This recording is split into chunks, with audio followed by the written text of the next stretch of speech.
Hey everybody, Rob Hogue here, Bass Stalker Fishing. Today I want to do a video on the best knot to use when punching or Texas rig soft plastics. Really, anytime you're using a heavy flipping hook, and it's a Snell knot.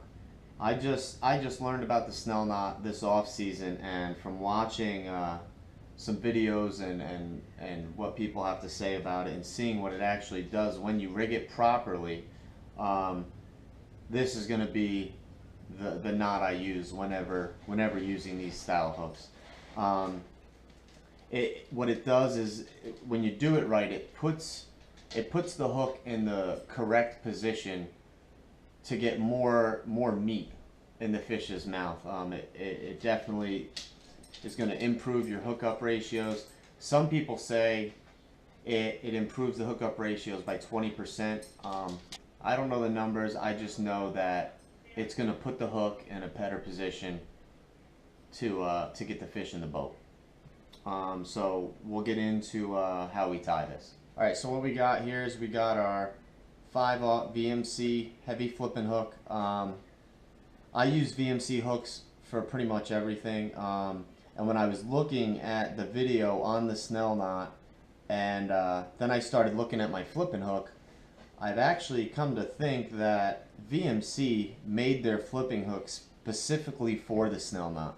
And the reason I say that is because of this gap right here between the eye of the hook and the keeper.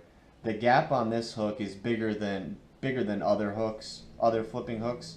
And I think the reason is because they want you to tie that Snell knot. So all we have here is we have our 5/0 hook. We got our punch weight. I have a Vike stop. These are the stops I like to use when flipping. And I have just a piece of braid to show you how to tie the knot. So what you're going to want to do is you're going to want to run your weight on, obviously. It's going to be the first thing you do. Run it all the way up. And then you're going to take your hook. Now the most important part when tying this knot is having the hook facing the correct way. So you want that hook pointed down.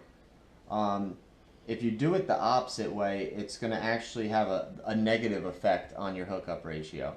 So you want to make sure your hook is with the point down, and you're going to want to put that line through the eye of the hook.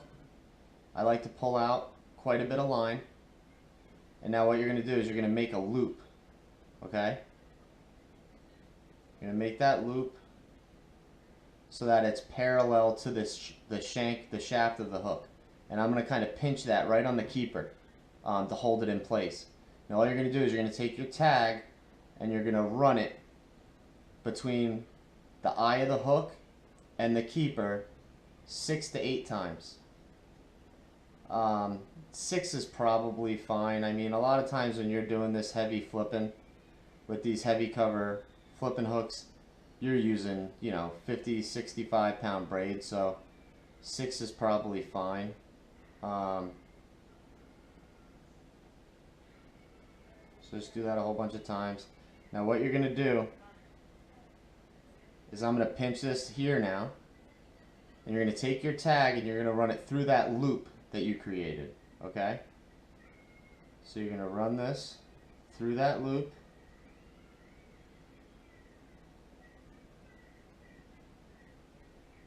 Okay? And then you're just going to hold that tag and you're going to start pulling on your main line.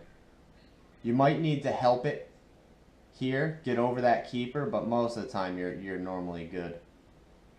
So you're going to give a nice little pull. Give a nice pull on your tag. Okay. Then I'm going to cut that tag off.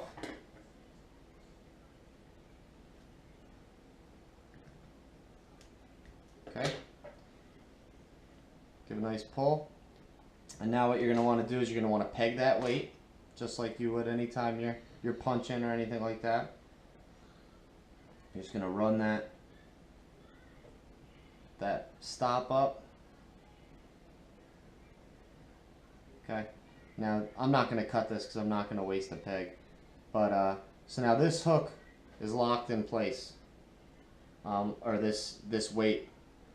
Now I can slide this down Now watch what happens, and this is the beauty of the Snell Knot.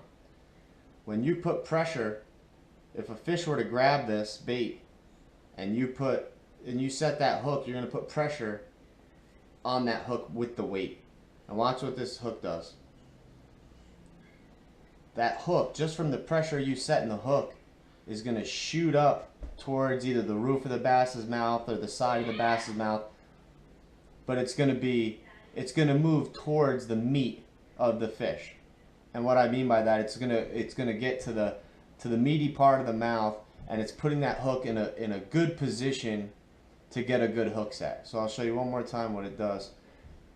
That bait's going to be in the fish's mouth. You're going to set that hook, and that hook's going to shoot either to the roof of the mouth or the side of the mouth, and it definitely is going to increase your hookup ratio just because it puts that hook in such a good position. Now, if you were to rig it backwards, in the beginning I said you want to make sure that hook point is pointed down. If that hook point was pointing up when you were to tie this hook, it would have a negative effect, and the reason it would have a negative effect is now that hook, when you put that pressure on that weight, is going to go this way, and you're not going to hook anything. So make sure that that hook is pointed down, and you come from the bottom to the top to start this, and you'll have your hook in the right position when you go to set that hook. But that's pretty much it, guys. Definitely try it out. This is definitely going to be my new knot of choice when using these flipping style hooks. It should put more fish in the boat for you. But like I said, I hope it helps you out. Give it a try, and post some pictures on my Facebook page if you catch anything good on it. I'd love to see some of your guys' catches. Also, I have an Instagram account now, and it's all linked to my YouTube channel, so you can get to it through there. But hope it helps. If you haven't subscribed, please do so, and we'll talk to you again soon, guys. Take care.